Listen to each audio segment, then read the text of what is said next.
Shalom, meu amigo, shalom, minha amiga. Eu sou o pastor Valdécio Batista, da Comunidade Cristã da Glória de Deus.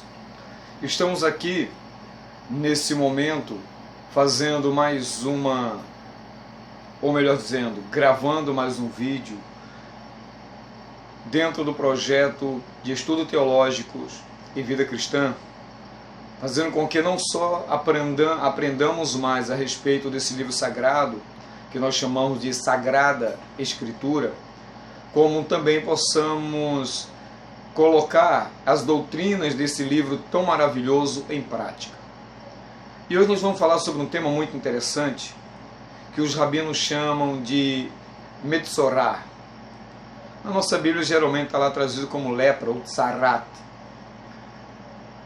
Mas eu gostaria de dividir com vocês também algumas observações que eu considero muito importantes, não só no âmbito bíblico, no âmbito teológico, mas principalmente destacar o lado prático.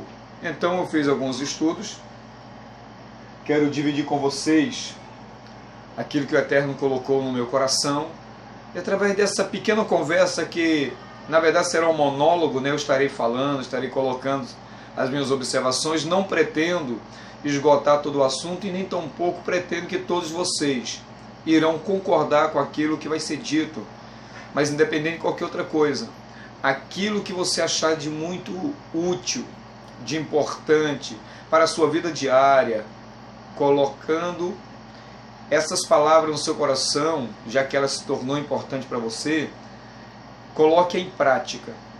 Aquilo que você achar que não é conveniente ou coerente, aí fica a seu critério, tua responsabilidade é toda sua. Mas aquilo que for bom, aquilo que for de importante, então eu gostaria muito que você colocasse em prática.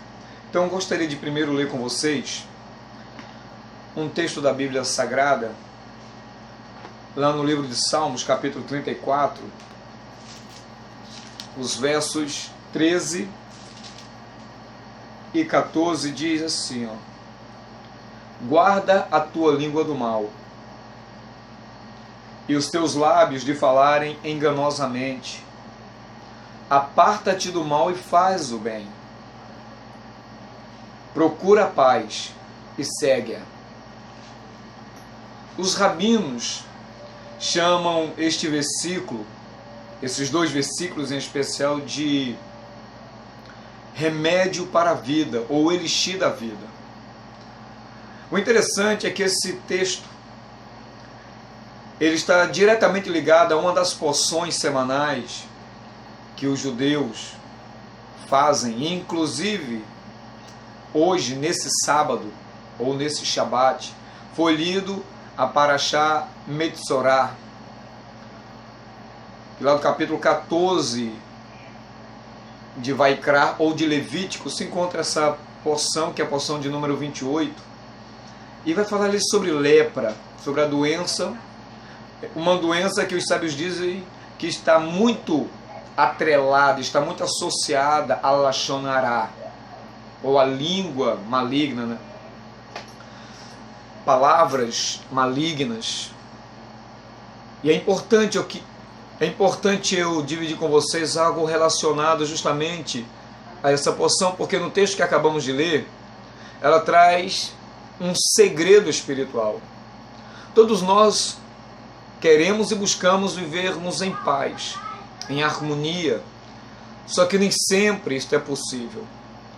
Há muitas dificuldades bloqueando a paz, bloqueando a harmonia. E nós sabemos que o homem, quando ele pecou, quando ele se afastou de Deus, ele ficou sujeito a toda essa situação. E uma delas é a Lashon Hará, é falar mal. Para que nós possamos compreender isso melhor, é necessário nós lembrarmos do que aconteceu lá em Bereshit, lá no Gênesis, no início da criação, em especial no capítulo de número 3, que foi quando Eva pecou, Adão pecou, e logo em seguida eles se esconderam, fugiram da presença de Deus, mas foi inevitável ter um encontro com Deus, porque já que eles fugiram, Deus foi ao seu encontro e a partir daí foi revelado o que eles estavam tentando esconder. E ali, na tentação, a serpente fez uma pergunta a Eva respondeu da maneira que ela entendia. E aí a serpente diz que não era daquela maneira, que a informação que ela recebeu não era a informação correta, não era a informação verídica. E naquele momento houve, pela primeira vez, o registro de Lashon Hará. A serpente falou mal daquilo que Deus tinha dado como ordem para que Adão e Eva não comessem do fruto proibido. E a serpente disse assim para Eva: não é assim. Porque Deus sabe que no dia que vocês comerem desse fruto, seus olhos se abrirão e serão semelhantes a Ele. E ali, a partir daquele momento, foi despertado um desejo no coração de Eva. Eva, então, cobiçou o fruto, porque viu que o fruto era agradável, né, para se dar entendimento, agradável à vista, e escolheu pecar, escolheu transgredir o mandamento. A partir dali, aquela informação que a serpente transmitiu para Eva ficou na alma daquela mulher. E a partir desse momento, todas as crianças que nasceram de Eva, né? Aliás, a partir de Eva, todos os que nasceram debaixo do pecado.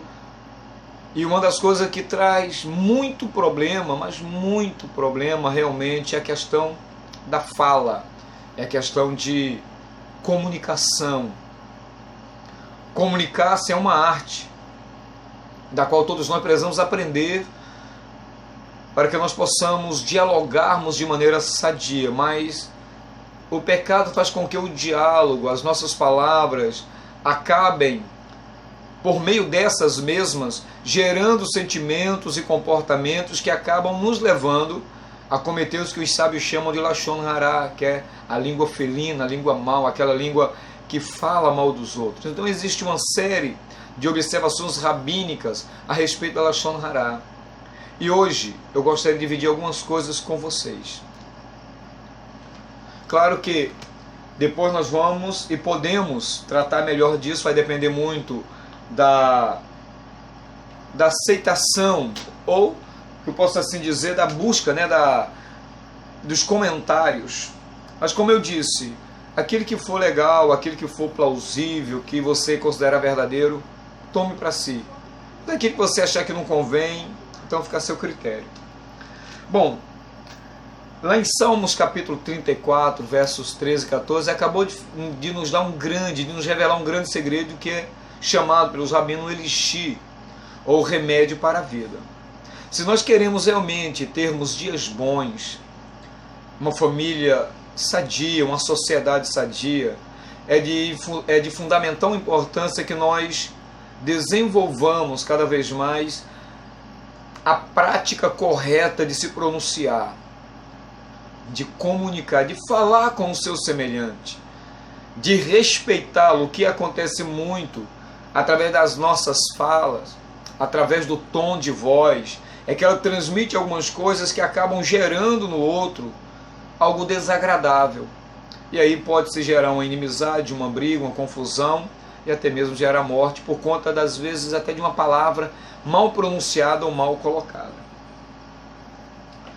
E por conta disso é muito interessante nós observarmos que quão importante é a fala, quão importante é saber falar.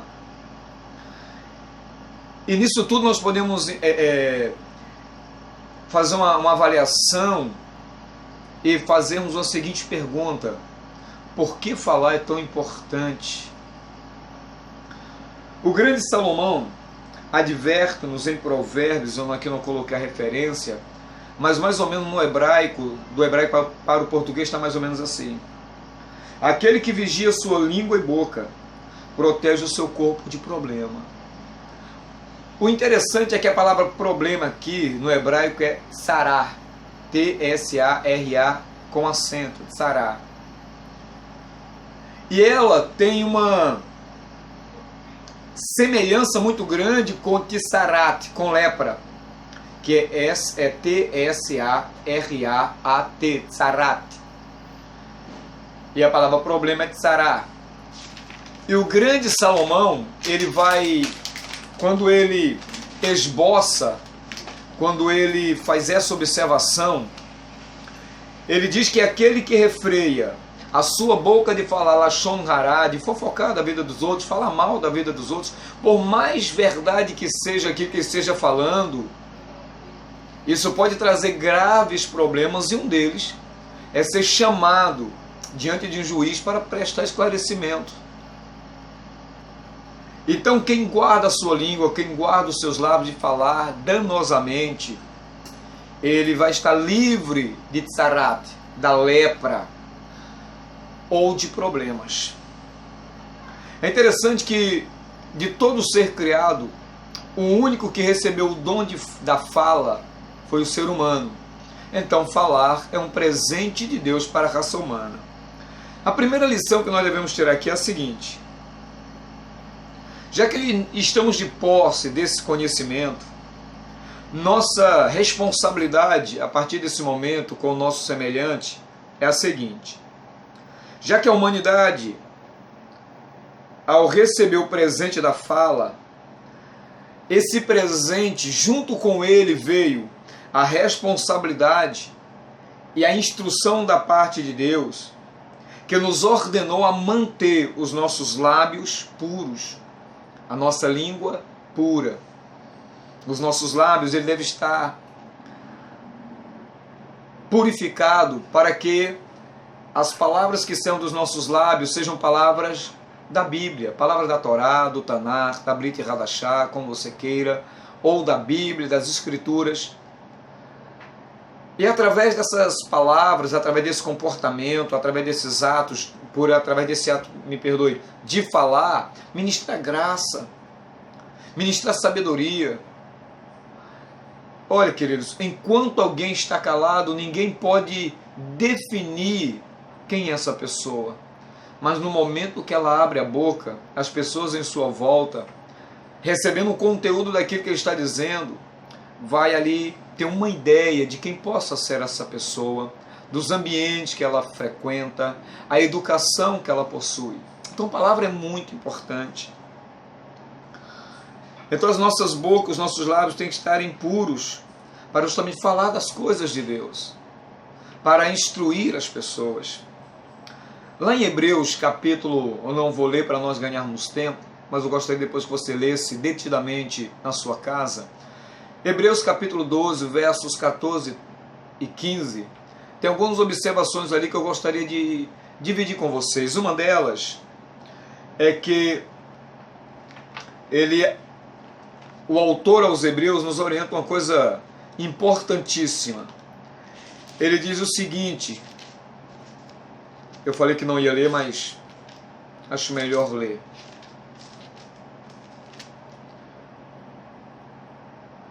Segue a paz com todos e a santificação, sem a qual ninguém verá o Senhor, tendo cuidado que ninguém se prive da graça de Deus e de que nenhuma raiz de amargura brotando vos perturbe, e por ela muitos se contaminem. Como eu disse anteriormente, a nossa procura nesse mundo é justamente por paz, principalmente no mundo que nós estamos vivendo, onde os assassinatos têm sido constantes, o medo tem tomado conta de várias famílias, muitas famílias perdendo seus entes queridos pela covardia daqueles que não têm temor de Deus, que não têm respeito pela vida do ser humano. E quando alguém não tem respeito pela vida do outro ser humano, ele também não tem respeito pela sua própria vida. Porque quem está sujeito a matar alguém, está sujeito a morrer também por alguém. Mas aí, voltando ao assunto, segue a paz com todos e a santificação, sem a qual ninguém verá a Deus. Tomo nesse momento a palavra esforço. Essa palavra esforço traz uma ideia, e nós vamos ampliar daqui a pouco esse significado, de trabalho. de perseverança, de insistência. E essa insistência é justamente para que nós possamos viver em paz com o nosso semelhante, em paz com a nossa família.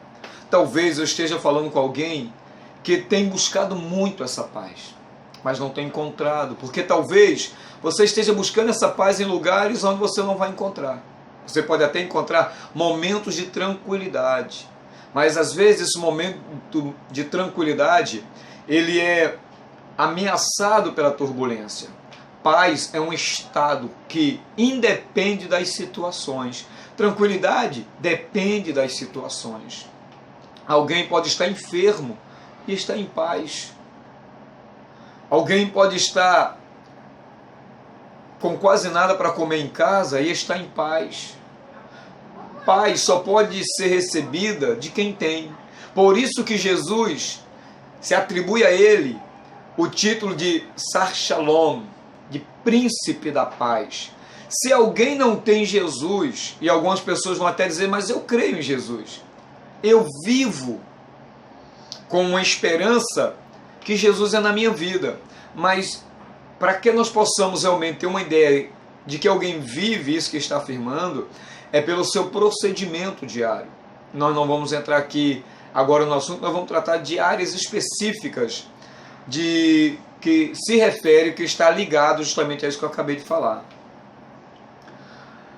Então as pessoas querem essa paz, mas não têm encontrado porque estão buscando em fontes erradas. A religião não pode dar essa paz. Trabalho, finanças, dinheiro, riquezas, isso não produz paz. Porque paz é um estado que só pode receber aquele de quem buscar da fonte certa. Então eu tenho que buscar na fonte certa, e essa fonte é o eterno, é Deus através também do seu Filho, Yeshua HaMashiach, ou seja, o Senhor Jesus Cristo. Então tem que haver um esforço. Se você está buscando, você vai encontrar essa paz. Algumas pessoas deixam de congregar em algumas igrejas porque elas entram naquela igreja e se deparam com um montão de pessoas que ainda não foram transformadas. E os problemas logo acontecem, e quando esses problemas surgem, é normal nós perdermos a nossa paz, perdermos a nossa tranquilidade, perdermos o incentivo de estarmos na congregação, e o que é que fazemos? Erradamente nos separamos, nos distanciamos. Então, dentro disso, dentro dessa proposta, eu quero convidar você a nessa tarde ou nessa noite, nessa manhã, independendo do horário que você esteja me ouvindo ou me assistindo, eu quero convidar você a se entregar a esse príncipe da paz.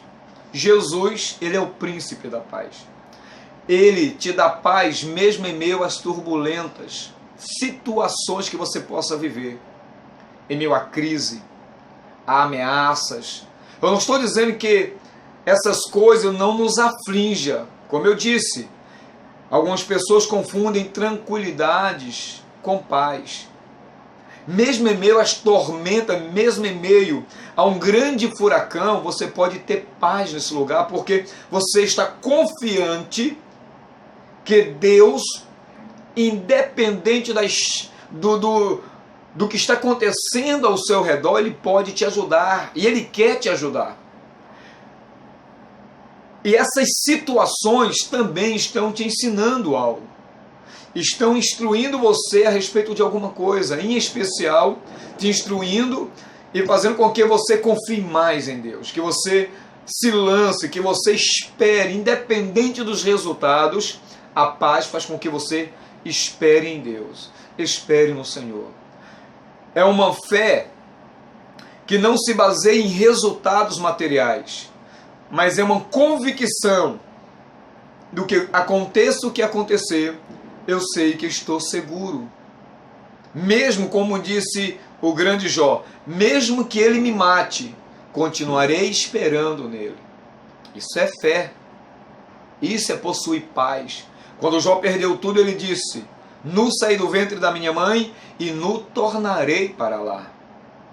Quando a mulher dele chegou para ele e falou, Jó amaldiçoa, ou na tradução está Berahá, abençoa teu Deus e morre. Ele disse assim, mulher, como uma louca tu fala. Recebemos o bem do Senhor e não iremos receber o mal? Isso é paz na tempestade. Isso é confiar em Deus. Perceba que Jó está se esforçando em meio à crise. Jó está buscando uma força interior, porque mesmo que ele tivesse uma fé de só ouvir falar em Deus, aquela fé foi o suficiente para que em meio a essa tormenta, Deus se revelasse a ele. Mas independente de Deus se revelar a mim ou a você, independente de que Ele for operar um milagre ou não, o importante é confiarmos nele. E por que isto? Porque todas as coisas cooperam para o bem daqueles que amam a Deus. Quando nós amamos uma pessoa, nós nos entregamos por ela. Nós até morremos por ela. Agora, quando nós amamos ao Eterno, convém também que haverá situações que esse amor nosso por Ele será provado. E mesmo que Ele não nos salve daquela situação, o nosso amor por Ele nos deve levar até mesmo a morrer por Ele, porque Ele é fiel. Eu sei que algumas pessoas têm uma concepção meio tortuosa da fidelidade de Deus. Por isso, como eu disse, o Centro de Estudo Teológico e Vida Cristã vai te orientar na medida que for possível, à medida que for necessário e plausível dentro da sua estrutura, nós tentaremos, através do Espírito Santo de Deus, te dar estrutura para que você possa entender melhor a vida, o que acontece em sua volta, mesmo que na maioria das vezes não haja explicação para tal coisa, nós tentaremos fazer com que você desenvolva a sua fé, para que você possa ter shalom, para que você possa ter essa paz, essa garantia que independente do que aconteça ao seu redor ou até mesmo com a sua vida, Deus permanece fiel. Então há uma necessidade, como Jó, de se esforçar, de lutar para que haja paz, para que haja harmonia. E essa harmonia é justamente para que nós possamos viver em paz com o nosso semelhante. Eu vou só adiantar algo nesse momento. Não é difícil servir a Deus. Não há nenhuma dificuldade em obedecer os mandamentos de Deus. O nosso maior desafio é conviver com outro ser humano. E como eu estou falando para uma série de pessoas que, creio eu, a grande maioria de crentes, quando nós vamos a uma congregação, nós vamos procurando pessoas ideais, como diz Rick Warren, alguma coisa do tipo, no seu livro Uma Vida com Propósito. Nós vamos procurando pessoas ideais, pessoas que sejam bem parecidas conosco, que pensem do nosso jeito, que haja e reaja do nosso jeito, que faça tudo aquilo que nós gostamos, que nos agrada. Ao chegarmos lá, essa ilusão até permanece por um período de tempo, mas vai chegar um momento que as pessoas irão se deparar com as outras dentro da igreja e se darão conta que elas não são as pessoas ideais. Como pessoas ideais, eu posso usar aqui a linguagem de figura dos contos de fada. Aquele príncipe que se encanta pela princesa, que ambos são muito bonitos. É o príncipe ideal, é a pessoa ideal, é o palácio ideal, é o momento ideal. Mas aí, esses contos de fada acabam terminando e foram felizes para sempre. Mas se esquecem que esse príncipe deve ter uma sogra, que essa princesa vai ter uma sogra, terão filhos. Então essa questão de ser felizes para sempre não conta toda a realidade dos fatos. E algumas pessoas, quando vão para a igreja, parece que vão com essa ilusão na mente. Parece que a igreja é um local da realização dos contos de fada, quando na verdade ali não existe pessoas ideais, mas sim pessoas reais, que vão nos afligir, que não vão concordar com o que nós pensamos, que não vão andar da maneira que nós gostaríamos de andar, que vão nos dar muito trabalho. que vão implicar conosco, que vão se tornar nossos inimigos e até adversários. E a igreja cumpre esse papel de nos instruir a viver em comunhão com essas pessoas. Evitar o pecado, evitar as pessoas erradas. Em compensação, ela vai nos ensinar a suportar uns aos outros. Ela vai nos ensinar a carregar os fardos uns dos outros, a nos perdoar uns aos outros, a viver de uma maneira digna, não do jeito que nós gostaríamos que fosse. Eu posso até ter uma ideia a respeito das pessoas. A igreja pode até tentar promover uma ideia para que as pessoas andem em comunhão. Mas a única maneira de termos comunhão com os outros é aceitarmos o outro como ele é. Agora, tem um porém nessa história.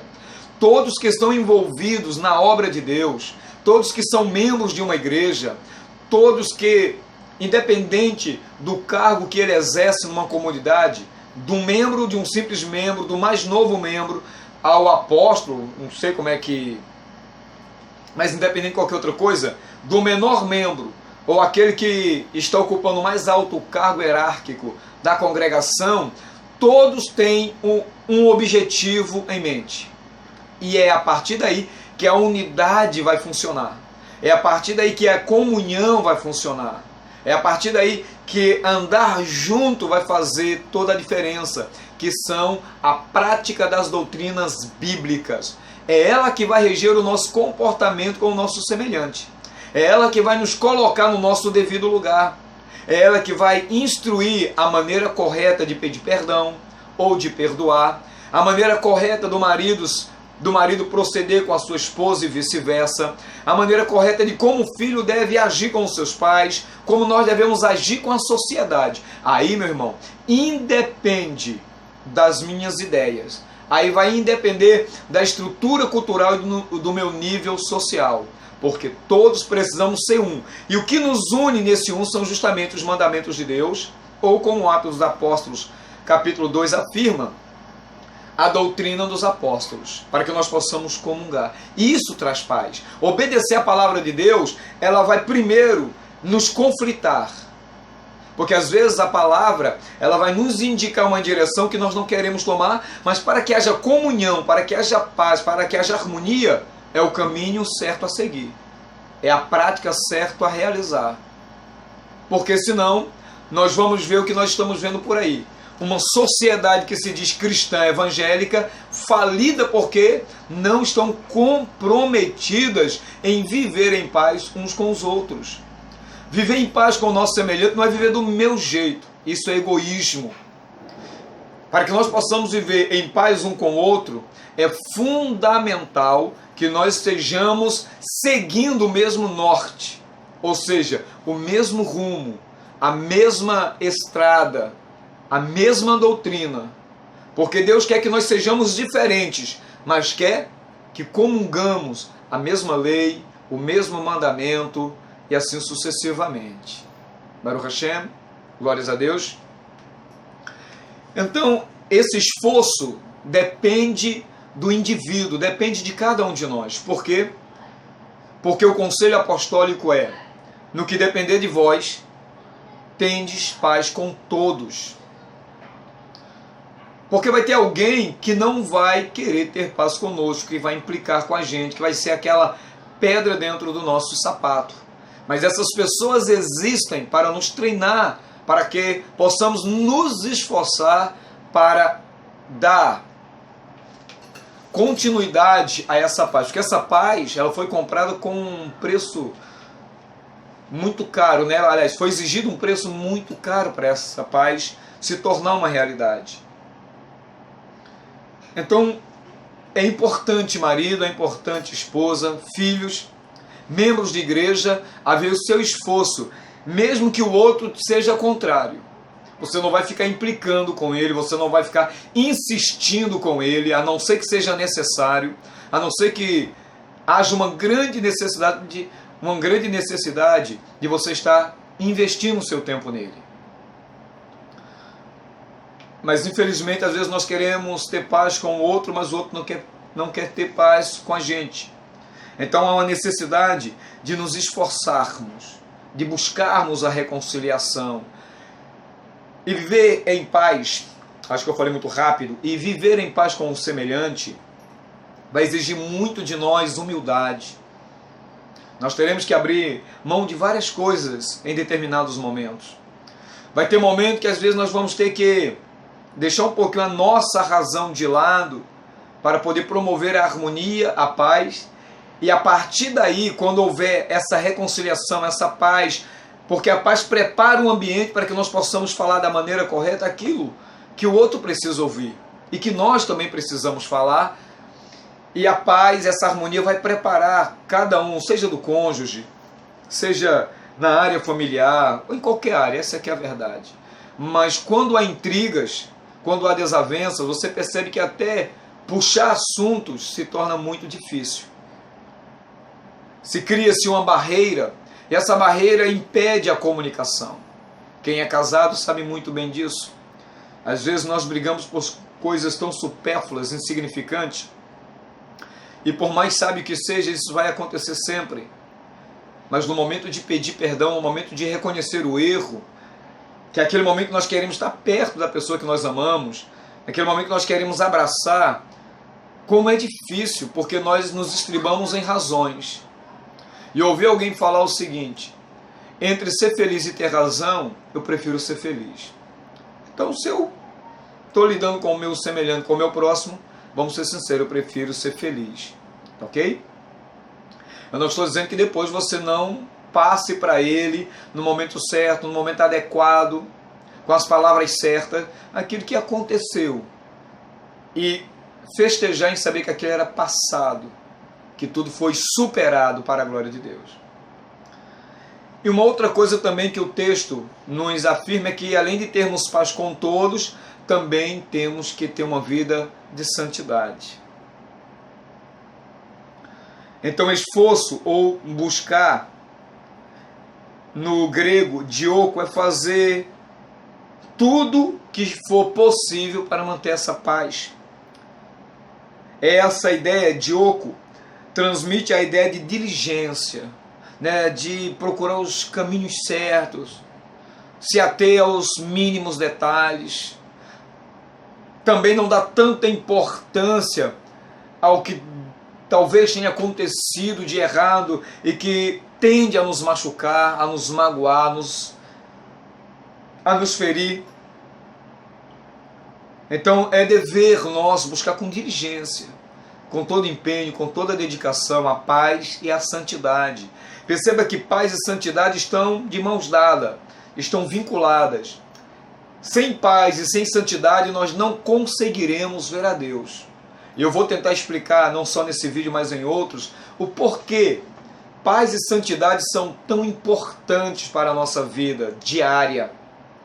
Como é importante termos paz com o nosso cônjuge, com o nosso patrão, com os nossos pais, com os nossos vizinhos, em especial com os membros da igreja, com os pastores, com a liderança. Porque quando uma coisa não vai muito bem, nós tendemos a levar essa coisa que não vai muito bem dentro de nós para qualquer lugar que formos. E aquilo fica ali pulsando, doendo, enchendo a nossa paciência, tirando a nossa paz, amarrando a nossa vida. Isso não é bom, porque isso traz muitos problemas emocionais. E também, já que nós estamos no tema, problemas relacionais. Devemos buscar com muito afinco, com muita dedicação, com muita perseverança, com muito esforço, a paz e a santidade. Essa busca é a procura para evitar os problemas. Se eu estou chateado com alguém, é momento de cortar essa mágoa pela raiz, indo com a pessoa, preparando o ambiente todo agradável, sem agressividade, sem tom de voz agressivo, e comunicar a essa pessoa, falar para ela, e não arrumar encrenca, não buscar briga, não desavenças. E isso sendo feito, isso vai nos ajudar muito, a vivermos em paz e em santidade, porque Você vai buscar reconciliação. Você vai buscar estar junto. A pessoa está passando por problema, ajude ela. Porque às vezes nós tendemos a ver as pessoas como problema e não ver os problemas que estão afligindo as pessoas. Porque quando eu vejo um problema que está gerando problema, eu não vou lutar contra a pessoa que está gerando problema. Eu vou resolver o problema que está fazendo com que aquela pessoa seja vista como um problema. Quando essa paz, querido, pode ser desfrutada dentro de casa, por exemplo, tem muitos maridos, muitas esposas doentes porque não conseguem comunicar-se de maneira adequada um com o outro.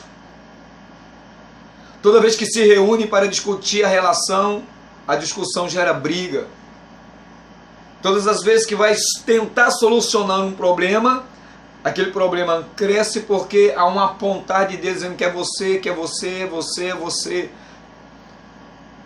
Filhos estão aí se enveredando pelos caminhos das drogas porque não aguenta mais ver tanta confusão entre o pai e a mãe. Muitos pais estão doentes porque se depararam com filhos ingratos, rebeldes, desobedientes, filhos que não querem serem honestos, escolheram um estilo de vida que não foi e nunca, acredito que tenha passado pela cabeça de alguns pais cujos filhos estão enveredados no tráfico, que eles ali estivessem. São pais que estão doentes, com a autoestima lá embaixo, já não conseguem mais se comunicarem, não conseguem mais se entenderem. Mas eu quero te aconselhar, ainda há esperança. Busque todos os mecanismos necessários para promover essa paz dentro da sua casa, dentro do seu trabalho. Quantas pessoas eu conheço que estão trabalhando porque têm que trabalhar, porque perderam a alegria de estar no seu ambiente de trabalho por conta da desunião, do egoísmo, do egocentrismo que impera em determinadas empresas, prejudicando o nosso bom desempenho profissional, fazendo com que nós façamos coisas que faríamos com tanta alegria, que sentíamos ao realizar aquilo tanta satisfação. Agora, por conta dessas picuinhas, nós perdemos até a vontade de trabalhar e mudamos de empresa. Às vezes a empresa é uma ótima empresa, mas o ambiente não favorece. Algumas empresas vêm até a falência por conta disso também. Então, onde essa harmonia, onde essa unidade, onde esse estar junto, esse compromisso, isso gera saúde no ambiente. Quando um está fraco, ele é fortalecido. Quando alguém está ficando meio que disperso, ele é abraçado e automaticamente trazido para perto. Ah, como é bom isto! Como é maravilhoso! Então vamos promover a paz neste mundo de violência. Os professores hoje entram na sala de aula, dependendo da faixa etária, entram com medo de serem agredidos, porque perderam a motivação por conta das agressões sofridas dentro de sala de aula. Precisamos recuperar essa paz. Mas essa paz ela não será recuperada enquanto o ser humano estiver rejeitando o príncipe da paz, que é Jesus Cristo. Esse ambiente também ele promove saúde, ele promove prosperidade, crescimento, benignidade.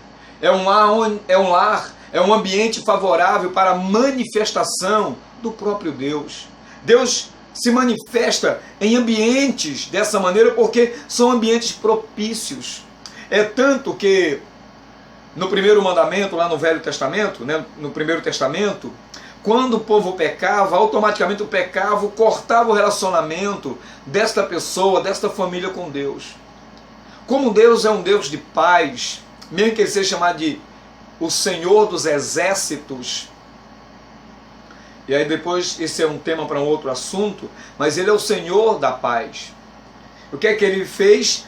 Ele deu regras para que o homem pudesse se aproximar dele e se reconciliar com ele, evitando justamente o distanciamento, para que houvesse saúde em todo o acampamento de Israel, para que houvesse saúde, para que pragas não adentrassem no arraial por conta dos pecados, por conta da desunião. Não é isso que ele afirma em um dos profetas? Andarão dois juntos se não estiverem de acordo, andarão dois juntos se não estiverem em paz, em harmonia, em concordância dentro daquele objetivo. Quando um exército ataca o outro, enquanto o outro exército a qual estão se degladiando permanece firme e unido, um deles pode até ganhar a batalha, e geralmente ganha, mas vai ser muito difícil. Agora, se um desses dois exércitos, um deles começa a lutar de maneira desordenada, desorientada, o outro que luta de maneira organizada dentro do propósito, a possibilidade dele ganhar é 10 vezes mais do que a do outro. Por isso que paz e santidade traz a união. Caminhando dentro da doutrina dos apóstolos, isso vai trazer muitos milagres. A presença de Deus vai ser impactante em qualquer lugar que essas pessoas estejam. E é por isso que, eu não estou falando aqui das igrejas aí neopentecostais, que eu tenho as minhas opiniões a respeito das mesmas, mas aí acontecem milagres verdadeiros, autênticos, que faz com que haja mais unidade, haja mais união. Eu lembro-me agora que numa das porções das Parashiot, que nós aqui aprendemos na igreja, falando, se não me engano, foi a Parashá Shemini, oitavo dia, onde foi a consagração e a posse de Arão juntamente com seus filhos do sacerdócio. Um dos comentaristas afirmou o seguinte, que quando Jacó ele fez uma junção e acabou caindo nisso que ele vai fazer, que ele fez a observação. Quando Jacó perdeu, entre aspas, o seu filho José, ele entrou num estado de amargura, que esse estado o privou durante mais de 20 anos a comunicação, ou a presença, ou a aproximação de Deus na vida dele. Não é que Deus estivesse distante dele sem cuidar dele, não. Mas não houve comunicação com ele, não houve uma aproximação mais íntima com ele durante 22 anos. Quando nós vivemos, querido, em desarmonia, nós prejudicamos a presença de Deus no ambiente. Porque Deus não é Deus de confusão. Deus é um Deus de shalom, de harmonia, de paz, de alegria. O Salmo 100 nos afirma que nós devemos servir ao Senhor com alegria. Mas como servir com alegria se eu estou em desarmonia com o meu semelhante? Como servir com alegria se eu estou em desarmonia com o meu pastor, com a minha liderança? Como é que eu posso servir ao Senhor com alegria que os meus familiares não gostam de mim? Então nós precisamos rever esse conceito. Ok? Vamos ficar por aqui nesse primeiro vídeo. Daqui a pouco nós voltamos, ou no próximo vídeo, nós estaremos dando continuidade. Em especial falando sobre santidade. Ok? Espero você no próximo vídeo.